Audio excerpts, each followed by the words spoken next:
هذه المدينة طال عمرك اسمها منطقة مدينة محمد بن زايد. هي سكن وفلل للمواطنين، كل هالفلل اللي تشوفها هذه منح مجانية من الحكومة. ما شاء الله. كل الأراضي على المباني على اللي فيها كله من الحكومة. يعني أي مواطن يطلب؟ أي مواطن يقدم له شلون يعني؟ انت في ضوابط انك متزوج فوق ال 21 كذا عندك عيال تاخذ على طول مجانا. مجانا ما شاء الله. كامل الارض على البناء.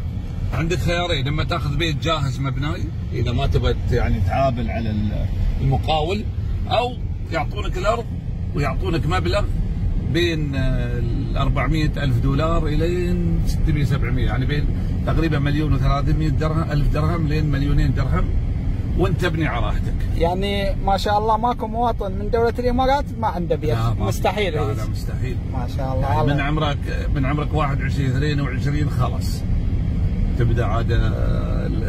شوف نحن عندنا الحكومه تتكفل بك من يوم تولد، يمشون لك راتب.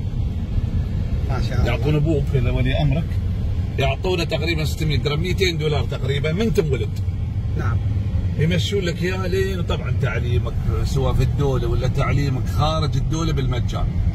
بغيت تروح جامعات امريكا، جامعات اليابان، اي جامعه في العالم مفتوح الباب، انت تختار من تخلص الثانويه.